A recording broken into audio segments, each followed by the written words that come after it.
ask for too much is far. Nick, we need you to open the roller door. Janine! Janine! I'm so sorry, we should have checked it first. I'm so sorry.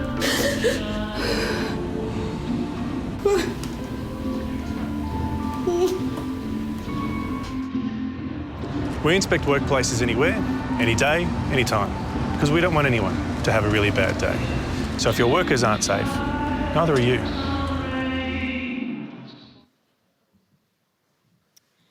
Good morning, everyone. My name is Erin O'Donoghue and I'm a member of the WorkSafe team. Very happy to be here today as your MC in the plenary. The session that you've signed up for or attended this morning is the new OHS regulations, what you need to know, just to make sure everyone is in the right room.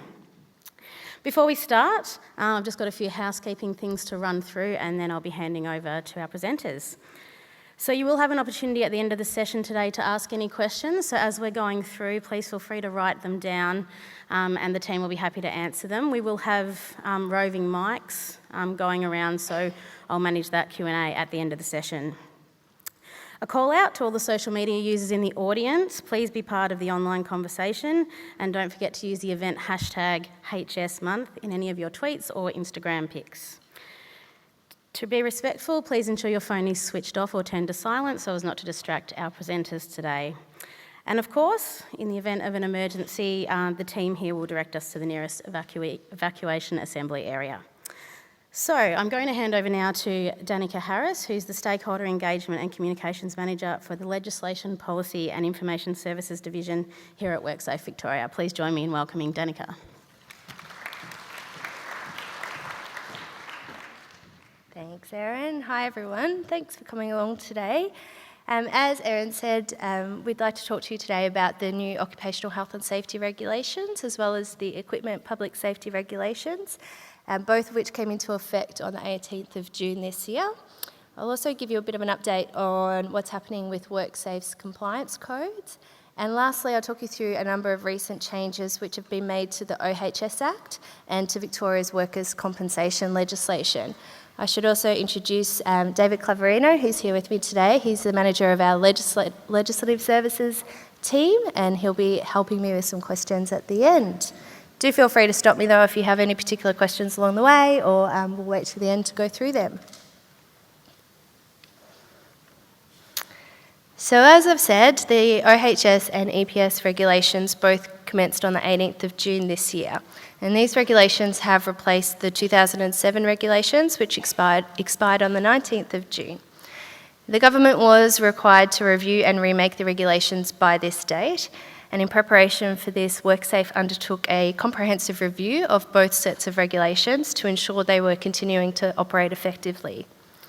Work practices have changed a bit over the last few years, so it was a really good opportunity for us to have a look at how they were working and to make any necessary changes. So while the new regulations are essentially the same, there are some changes that have been made to clarify the regulations, to remove duplication, to streamline and also to modernise the regulations. Other changes up on the screen here are in relation to workplaces where asbestos is present, to businesses that manufacture, import or label hazardous substances and agricultural and veterinary chemicals, for the operators of mines and major hazard facilities, for high-risk work licences and certain high-risk plant. So I'll go through some of these changes with you in a minute. Most importantly, the thing to note is that the changes maintain Victoria's already high safety standards. The regulations also look a little bit different for those of you that are aware of the previous regulations. These ones have been numbered now with consecutive numbers in line with modern drafting practices that apply to all new regulations across Victoria. So where the previous 2007 regulations were numbered by reference to the relevant part, then the division, then the regulation, for example 3.5.2, the new regulations are now simply numbered 1 through to 583. We do have reconciliation tables which are available on the website, and they list where the regulations previously sat and where they currently sit now. So the regulations also now explicitly specify that if a particular regulation applies to self-employed people, And that duty is explicitly specified throughout the confined spaces, the plant, the hazardous substances, the asbestos, and the construction chapters. So where more substantial changes have been made, there are transitional arrangements in place which will allow duty holders more time to get across these changes. And I'll point those out as we go along. So I'll take you through the asbestos chapter first. Under this chapter, a new regulation has been included which relates to asbestos-contaminated dust. If you have any uncertainty based on reasonable grounds that dust may be contaminated with asbestos, you now expressly have a duty to assume that it is contaminated with asbestos or arrange for a sample to be analysed. The requirement was previously dealt with under the 2007 Dangerous Goods Order, which has now been incorporated into the regulations. The asbestos register is now required to include all types of asbestos at a workplace, not just asbestos-containing material that is fixed or installed in a building, structure, ship or plant.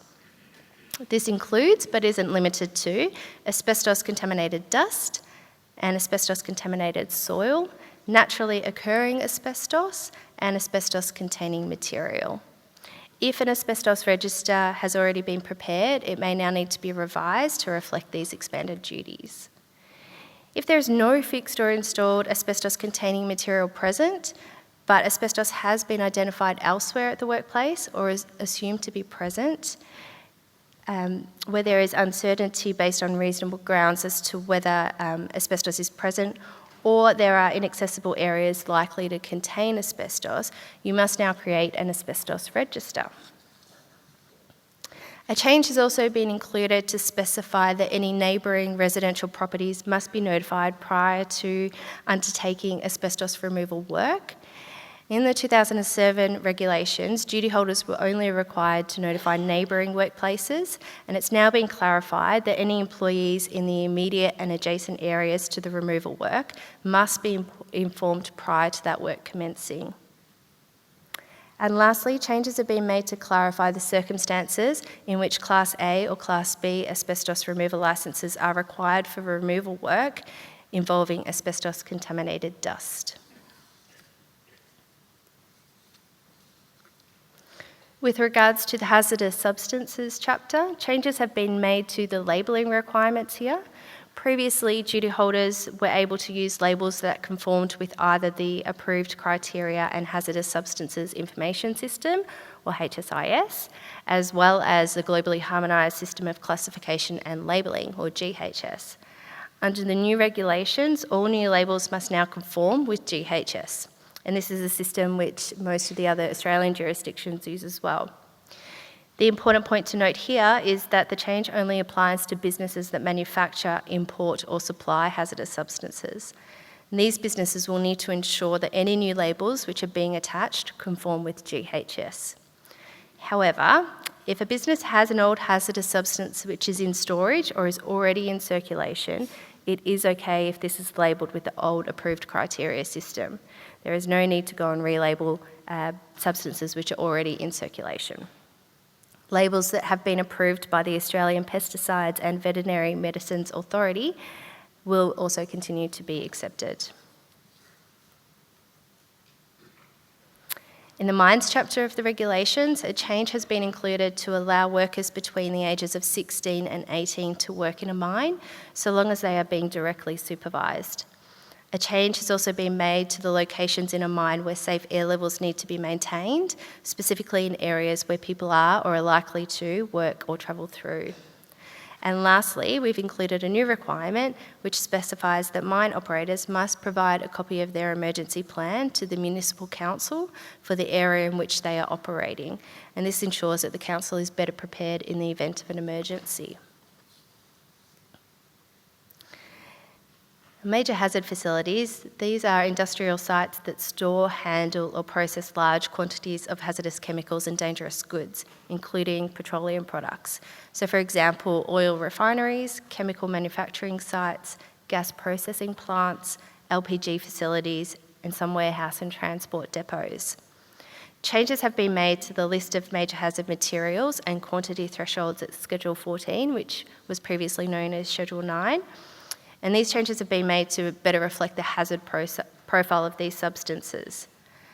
A requirement has also been included for a major hazard facility to include seismic data in their safety case. A major hazard facility's emergency plan must also be prepared in conjunction with emergency services and municipal councils responsible for the area in which the facility is located. It must include assumptions and measures for protecting emergency services personnel and must be provided to emergency services and the municipal council. For some of these changes around major hazard facilities, a 12-month transition period will apply to allow the duty and licence holders to become compliant with these changes. Under high-risk work licences, a number of changes have been made to the classes of high-risk work where a worker needs a licence to perform. For example, a new licence class has been introduced specifically for operating a reach stacker. The scope of work, which may be performed under a vehicle loading crane or a bridge and gantry crane licence, has been expanded to include certain load estimation and slinging work. It's now no longer a requirement for a licence holder to hold a licence in order to operate an auto-picking forklift truck, which lifts less than 900 millimetres. And the regulations also transition boiler licence classes from 3 different tiers of boiler licences down to 2 tiers. As I covered in the previous slide, the scope of duties for Class A and Class B asbestos removal licences has also changed. And there are again some transitional arrangements in place, particularly for the new reach stacker licence. So you have until the 18th of June next year to become compliant with that. And also boiler operation licences, which is the 17th of June next year. In relation to fees, all new licence fees are now specified in fee units rather than the dollar amounts, and changes have been made to the fees listed on this slide. 2 new fees have been introduced to improve the cost recovery of particular categories of licences and also application assessments. And these are for Class B specific asbestos removal licences and the transfer of Amendment 2 or applications made for a safety case under a major hazard facility licence. The new fees commenced on the 18th of June this year. They were again updated on the 1st of July, and following this, they will continue to be updated on an annual basis. And there is a picture of a fee table which we have available on our website, which goes into this in a bit more detail. So the Equipment and Public Safety Regulations, or EPS regulations, in many ways mirror the requirements of the plant regulations under the OHS regs. The only material difference being that the OHS regulations apply to workplaces and the EPS apply to non-workplaces. So for example, domestic lifts in residential apartment buildings and tractors on hobby farms fall under EPS. There are a few changes to the EPS regulations, mainly in the parts that mirror the plant chapter. And these changes aim to improve alignment and consistency between the 2 sets of regs to ensure the hazards associated with equipment and plant are adequately addressed. Changes that are new to both the EPS and the OHS plant regulations include a new requirement specifying that manufacturers of plant must pass on certain safety information which is provided to them by the designer of the plant. It's also now a requirement to notify WorkSafe in the event of an incident involving a self-erecting tower crane. Changes that align the new EPS regulations to the plant regulations include the introduction of a supplier duty for tractors to be fitted with a rollover protection, and the removal of supplier duties to provide notification after the installation of domestic lifts.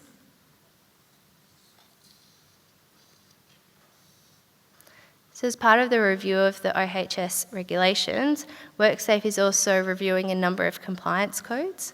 And compliance codes provide duty holders with practical guidance on how to comply with their legal obligations under the OHS Act and the regulations. And they're often the primary source of information for duty holders to understand how they meet their requirements. And for those of you that are aware of some of the codes that we do have, they're quite old, some dating back to 25 years old, so it's a really good opportunity for us to have a look at the codes here, to align them with the new regulations, but also to see what kind of information they do have within. The 8 codes on the slide have been updated now to streamline content and bring them into line with the new regulations. And they were made available for public comment earlier this year. WorkSafe's now considering all the feedback received, and it's expected that the hazardous manual handling, the plant and the facilities and construction codes will be made later this year, with the rest made early next year. 4 additional compliance codes are being reviewed as well, and they are the 2 asbestos-related compliance codes and the 2 prevention of falls-related compliance codes. It's expected that the 2 asbestos codes will go up for public comment shortly, and they'll be made in early 2018. The 2 prevention of falls compliance codes, that reviews recently commenced, and they will be made early next year as well. So we do have a dedicated consultation website which has been developed to house more information on the codes, the public comment. You're able to submit any comment online now, and also next steps with the review of the compliance codes.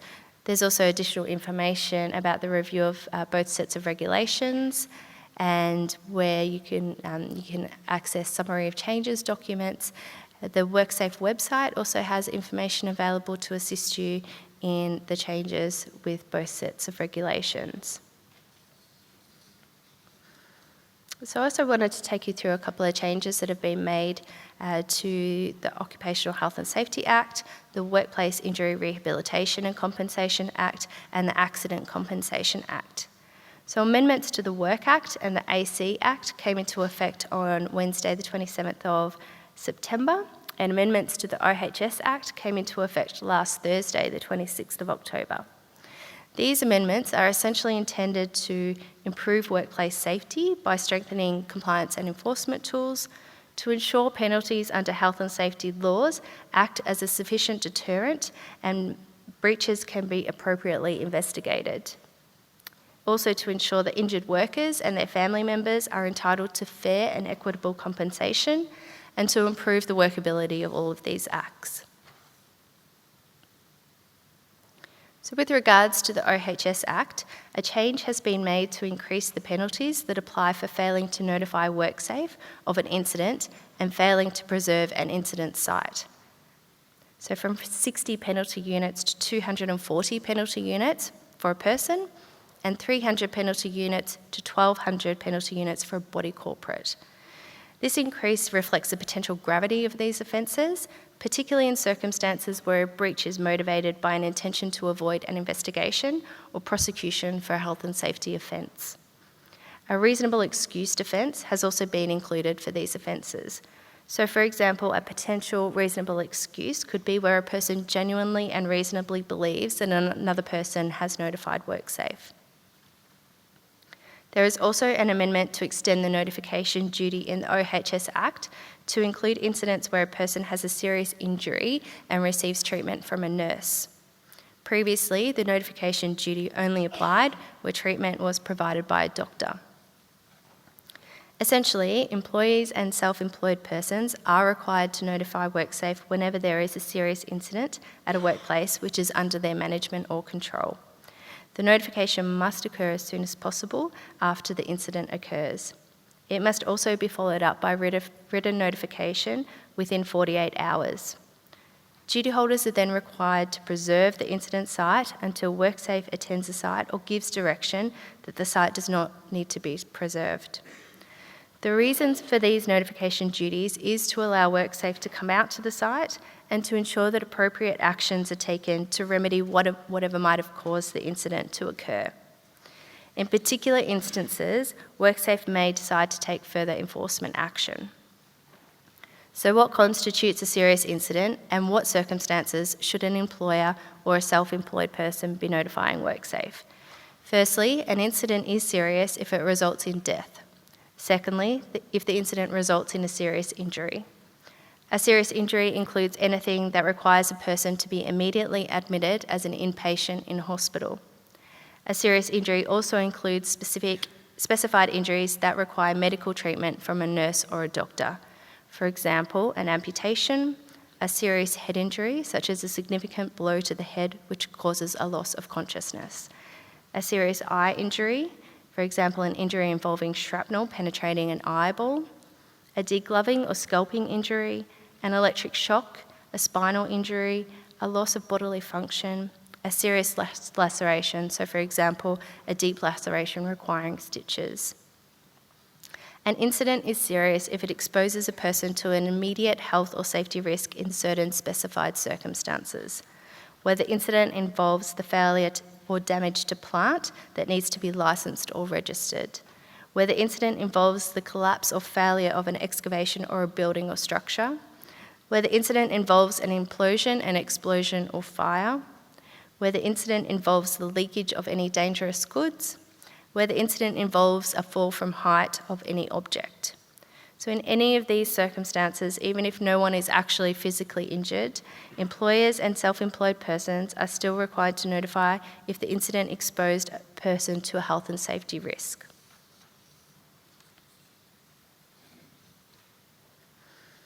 And finally, this slide sets out an amendment to Victoria's workers' compensation legislation.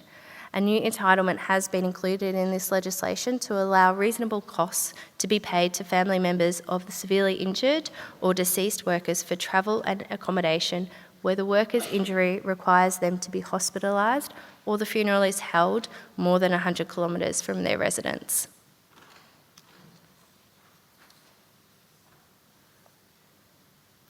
And that brings me to the end of my presentation. Thank you. Thank you, Danica, for that really important update on our regs, codes and legislation. We're now going to open to the floor for questions. So while you're all thinking, if you haven't got any burning questions already, if you do have a question, please put your hand up and we will get the team to bring microphones to you. Okay, good. We don't have to... We've got a couple down the front here. Team...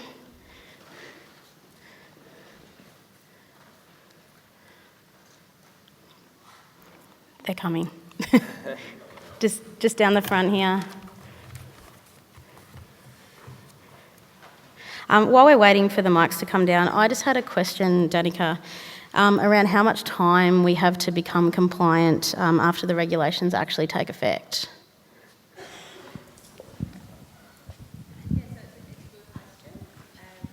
My microphone's on, but there we go.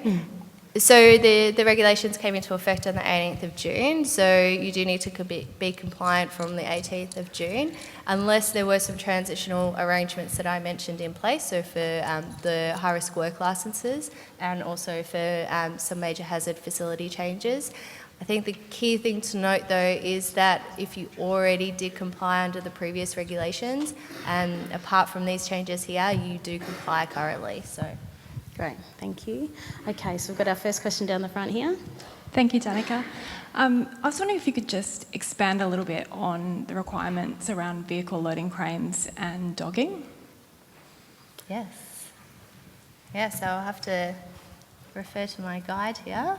You bear with me. Do you have any sort of specific further information you wanted, or?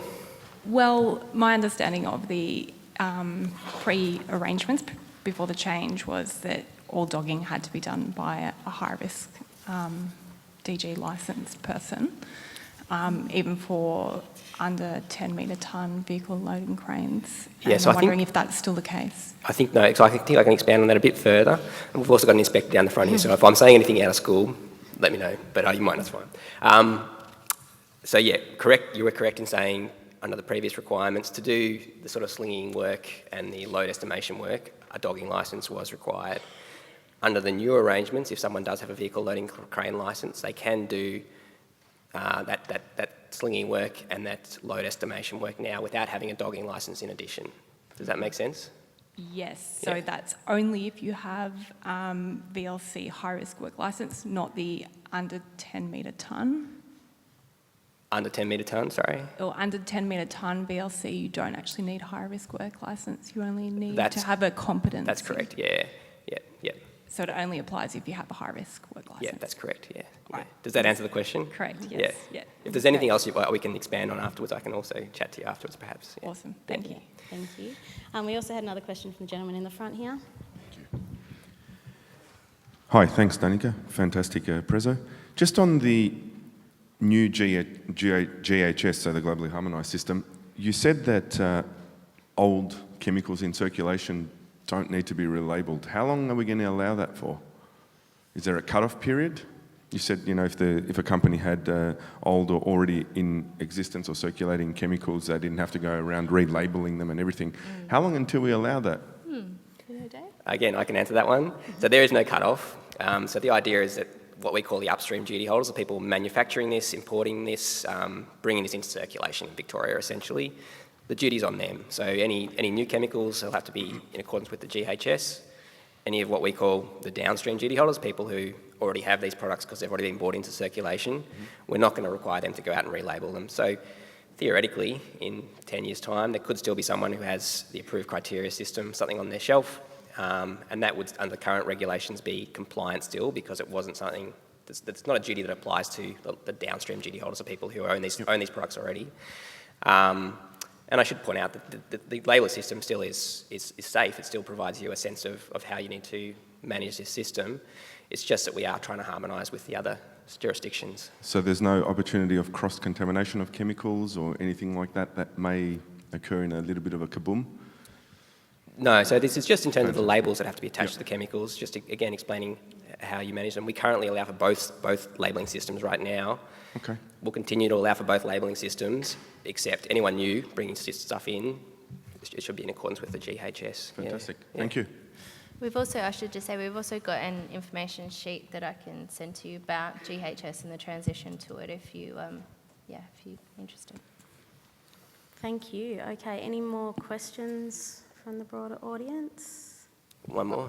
One more? Oh, I can't say sorry. Where are He's you? just there, right in front right of in you. front. And then are we pointing over here as well? Okay.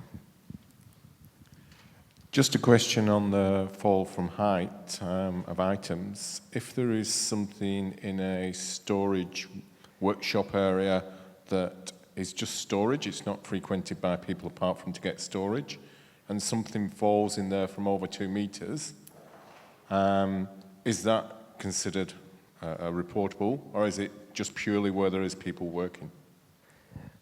So I think the question is it a notifiable incident where something falls from heights, but no one's in the room at the time? Is that correct?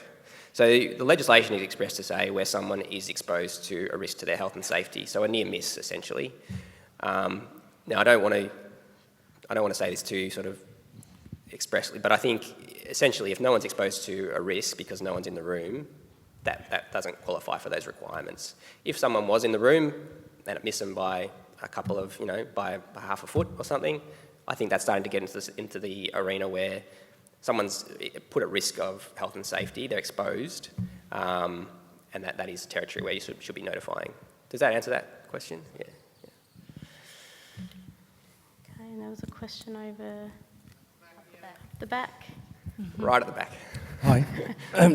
Hello up there. Sorry? Hello up there. Yeah, this is on GHS as well. My understanding, you said on the slide a minute ago that it doesn't affect the end user. But my understanding is if you decant like a herbicide from a container which is from the manufacturer, it does affect you. And you have to have the compliant labels on the new container. We might get back to you on that one. My view is that it doesn't. That wasn't the intent. But if you don't mind, I might just get I might have a more thorough look at that and get back to you. Is that okay? If you can do it quickly, we're just about to buy about 10,000 labels. We'll get your deadline and we'll get back to you quickly. If you can maybe come up or outside afterwards and catch up with the guys and give them your details, they'll be able to get back to you straight away. Yeah. Great, we've got another question up the back again. Yes, thank you. I just wanted to seek clarification around the requirement with major hazard facilities, specifically in the preparation of a seismic report and what that might look like or what the specifics of that would be, given it's, seismic usually indicates something that might be different. To include the seismic data in the safety case. Yeah, again, I'm sorry to do this two in a row. but I'm not an expert on major hazard facilities. Do you mind if I get back to you on because I think what you're asking is what kind of information would that seismic data include? I understand it is looking at any seismic risks that might occur in the area where this major hazard facility is operating. But I'll, if it's okay, I might get your contact details after this and see if we can provide you with some more detailed information about that. Yeah. Thank you.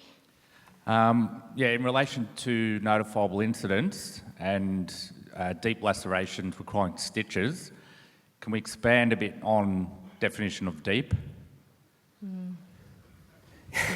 Because there's many, you could have an injury that cuts themselves and needs 3 or 4 stitches. So, is it just the stitches part of it, or? We had this exact same question come up at the presentation last week, and we are actually getting clarification from our enforcement area at WorkSafe on where they would draw the line in terms of deep lacerations. Based on the current guidance, I would say, I'd say now to be on the safe side, anything involving stitches would be notifiable. We are getting clarification on what they would consider notifiable just in relation to this, because that's what the guidance says right now. It says anything requiring stitches, which is deep. But we are getting some clarification on whether basically anything involving stitches would be a notifiable incident, and I think my view is it probably is. Yeah. No worries, thanks. Cheers. And David, would you say on that if you're unsure, it's better to make the call and Exactly ask right. the question? Yeah. We will definitely get an answer on it, but I think if you're unsure, make the call and someone will be able to answer that at the time. And I guess on that, that's what the advisory service is there for too. So anytime you have any particular query about anything that you're unsure about, that they're there ready to go to answer your questions. And we're up the back again. Only me again. Sorry, I did have a second question. Failures, a mechanical failure on an EWP. I rang up and reported one a few weeks ago, and I was told that it's not reportable because they're not registered plant. Is that correct? That would be correct. Again, I don't exactly know whether they're not registered plant, but it is correct that anything these notification duties only apply into plant that is registered. So what was the plant you were referring to? Sorry? EWP. EWP, yeah. So assuming that isn't registerable, then the notification duties apply. It's only the things that are registered. And the example I always think of is certain types of cranes. If something goes wrong with a certain type of crane, there's potentially catastrophic consequences. So it's something we want to know about, and we want to go out and look into that further. Okay, I think we had a hand up over here. Yep. Yeah, we were just wondering in relation to that definition of injury, does it come from the Solicitor General or is it a member's opinion? Because a butterfly stitch, I understand from a colleague here, is that could also comply. The other part of the question is the definition of injuries and the new changes, is that substantially comply with the Crimes Act 1954, or is that separate under the Health and Safety Act? Because you've got a whole host of new changes in relation to injuries and what's going to be investigated.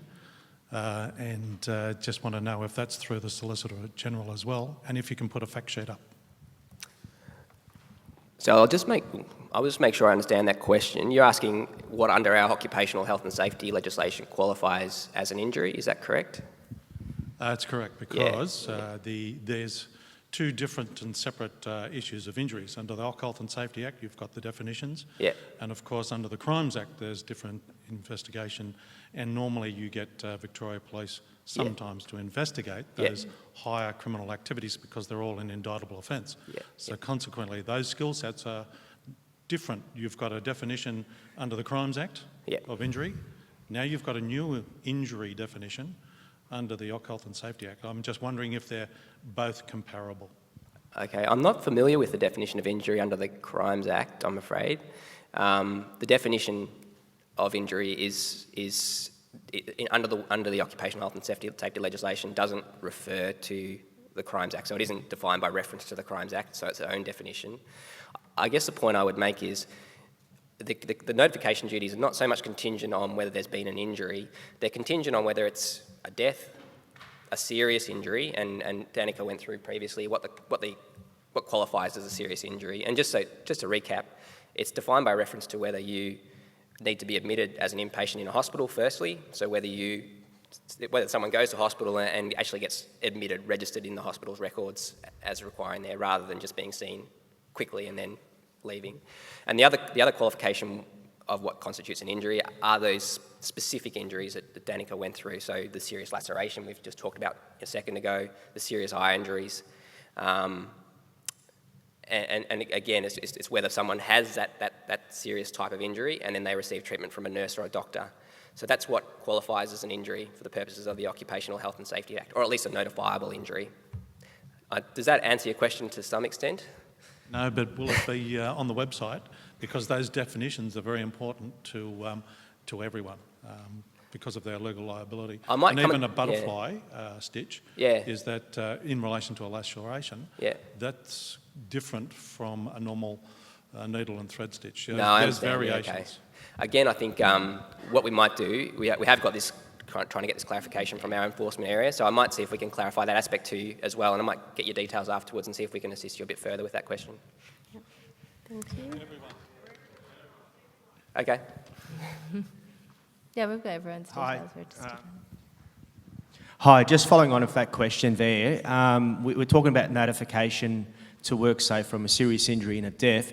That does also apply to a patient that may be admitted within a hospital system, and there may have been some situations where a death of a patient may have contributed to the workplace.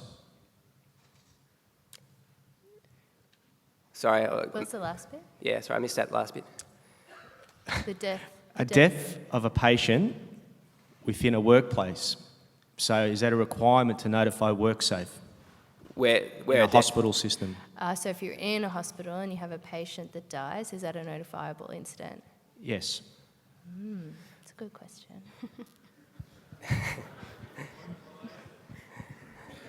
It's work-related, yeah, but...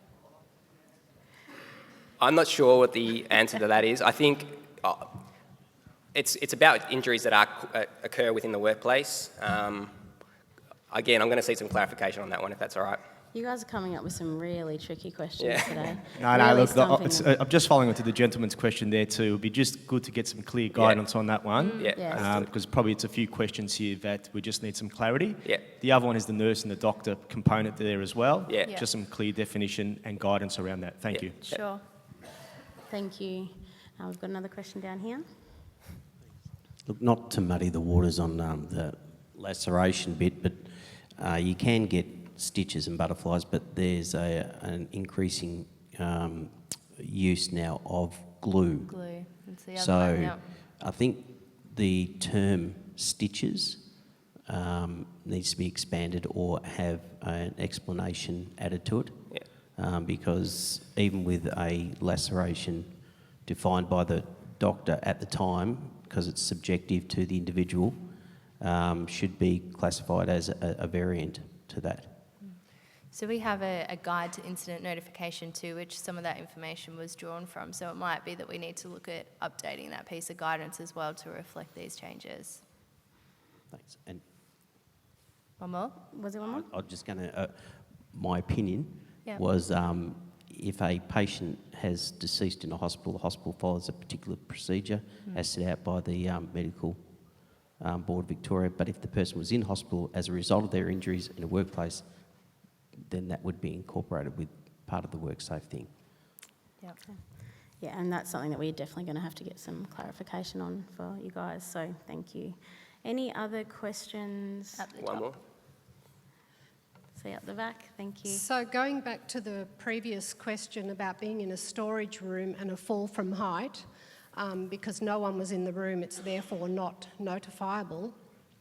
Does that mean that in my warehouse in high-rise racking and I have a pallet fall to the ground and everyone's gone for the day and it fell after they left, I don't have to notify that?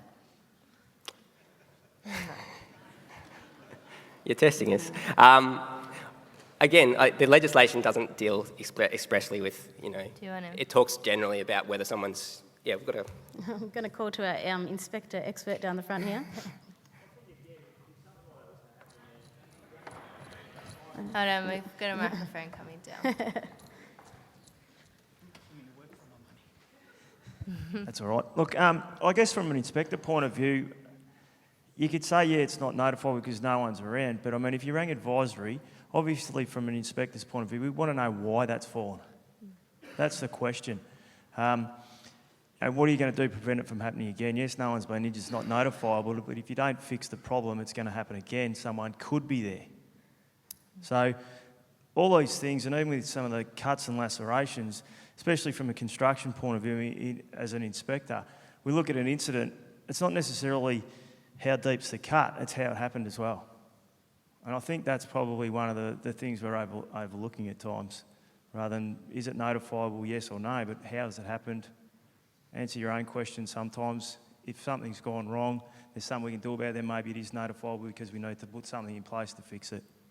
Yeah, thank you. But you don't have to notify somebody to put something in place. I mean, no, that's right. anything that happens, you know, hopefully we investigate and we fix it. That's right. But in that case, then, yes, it's not a notifiable incident, but if you're not going to do something, I guess, about it, then it could be a notifiable incident down the track, and it's up to, as you're saying, you go and do something about it. If it was an inspector coming out looking at one of those things, that's what we're going to be looking for. Why has it happened? What are we going to do to prevent it from happening again?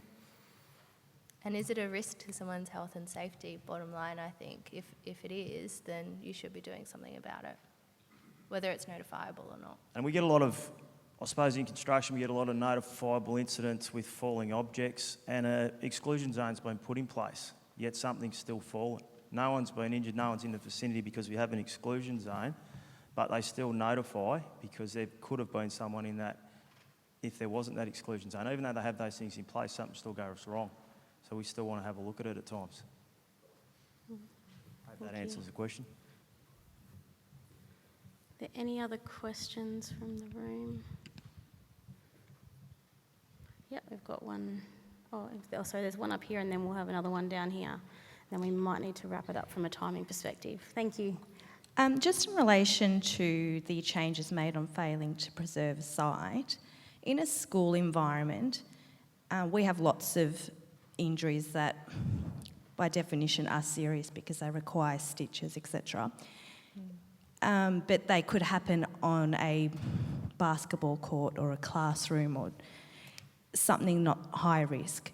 Now, if we fail to preserve the site, is there any leeway or where do we sort of sit in that in a school environment?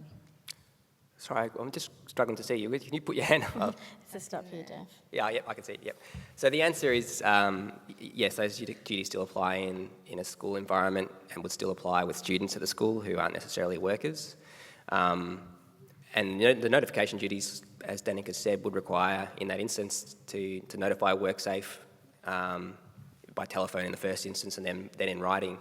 And then to preserve that incident site until you get the go-ahead from WorkSafe to actually no longer preserve the incident site. So if there was something that did occur at a school scenario, that could be something that could be dealt with quite quickly by WorkSafe, particularly if it's not something that needs to be for us to come out and have a look at potentially. But that is a requirement that applies, that you need to get the okay from WorkSafe to go about disturbing the incident site, just in case there is something that needs to be looked at. There is an ongoing risk here that needs to be addressed by WorkSafe.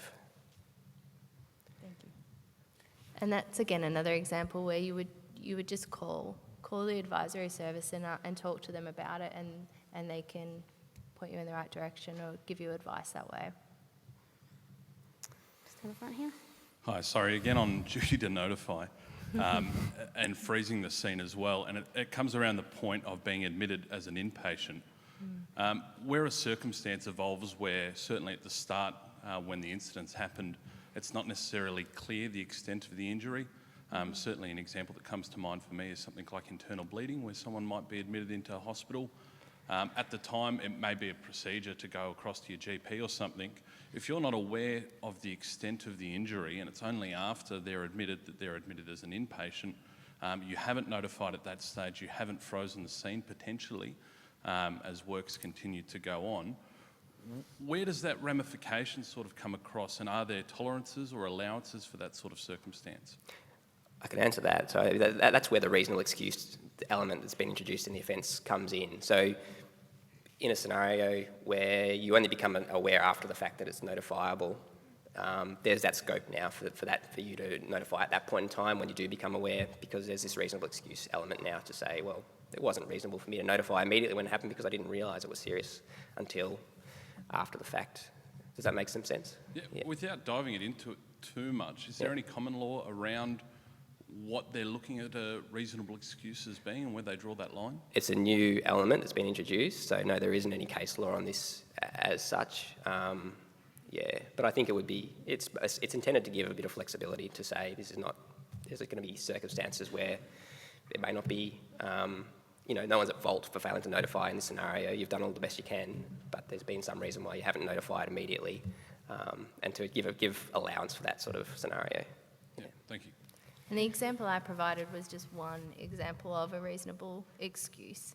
It's not the only thing we'd be looking at. Okay, any more burning questions? Yeah, we have another one up the back. Hi. Just this one's probably more general thinking down the track. A few years ago, the Commonwealth were talking about national harmonisation and having some regulations that's harmonised throughout Australia. Victoria have got some of the toughest rules and regulations in safety in Australia. What's the vision of Victoria and this national harmonisation? It's 2017. Is it just business as usual, or that concept's completely out of the radar with the heads of state of Australia? Yeah, thank you. It's a good question. So as part of the review we did look at what the other states and what the national model looks like in terms of the changes that they've made. Victoria is not adopting any national model. The government's been quite clear about that we are keeping the occupational health and safety regulations. So these are now in place. They'll be in place for the next 10 years.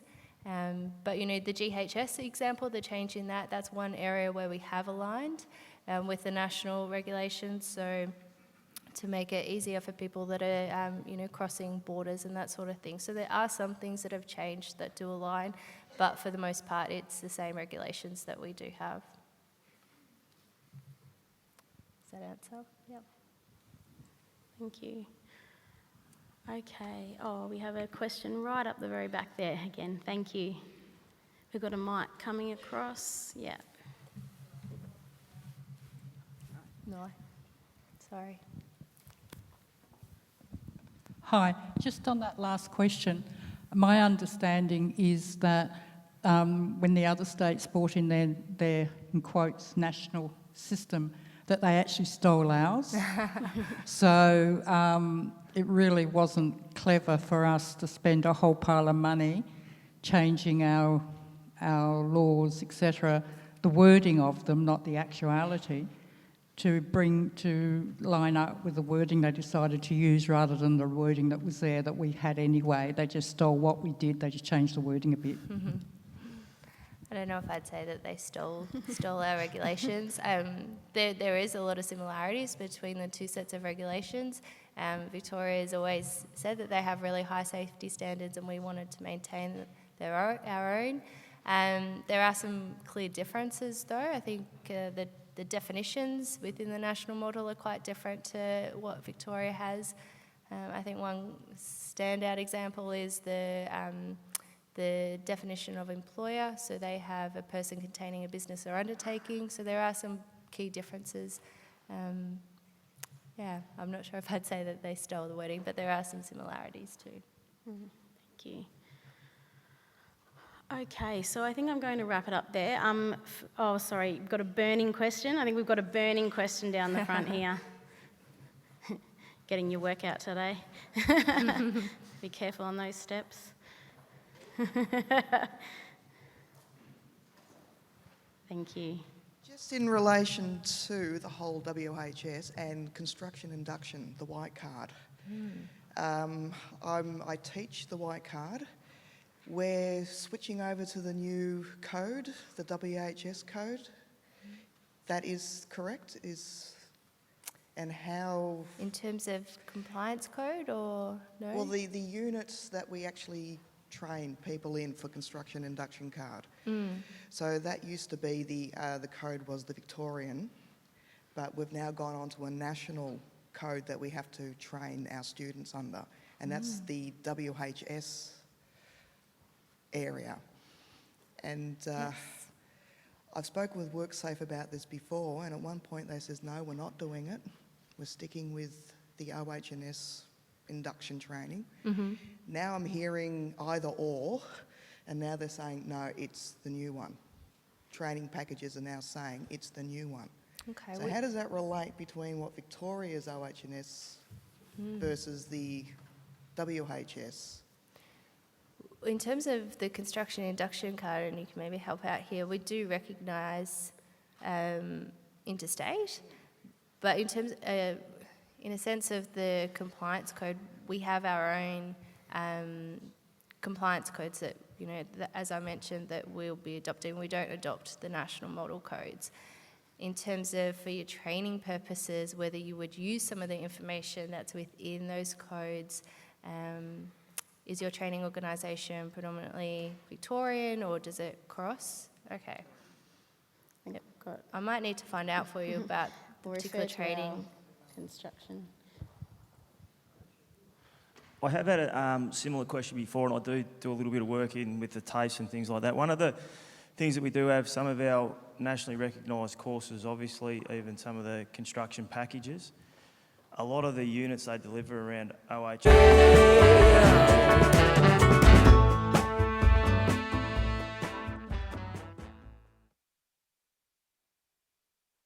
Into each life some rain must fall. Too much is falling. Nick, we need you to open the roller door. Janine! Janine! I'm so sorry, we should have checked it first.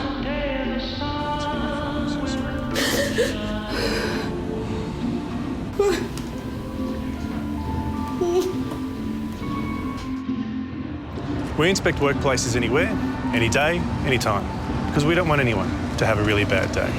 So if your workers aren't safe, neither are you.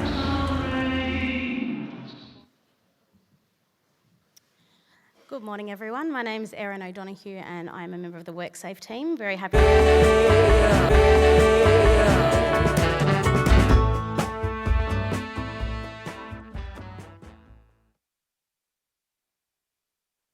Into each life some rain must fall. Too much is falling. Nick, we need you to open the roller door. Janine! Janine! I'm so sorry, we should have checked it first.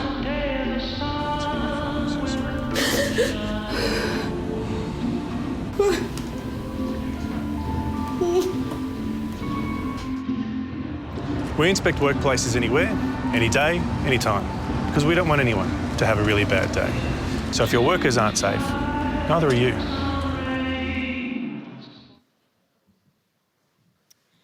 Good morning, everyone. My name is Erin O'Donoghue and I'm a member of the WorkSafe team. Very happy to be here today as your MC in the plenary. The session that you've signed up for or attended this morning is the new OHS regulations, what you need to know, just to make sure everyone is in the right room. Before we start, I've just got a few housekeeping things to run through and then I'll be handing over to our presenters. So you will have an opportunity at the end of the session today to ask any questions. So as we're going through, please feel free to write them down and the team will be happy to answer them. We will have roving mics going around, so I'll manage that Q&A at the end of the session. A call out to all the social media users in the audience, please be part of the online conversation and don't forget to use the event hashtag HSmonth in any of your tweets or Instagram pics. To be respectful, please ensure your phone is switched off or turned to silent so as not to distract our presenters today.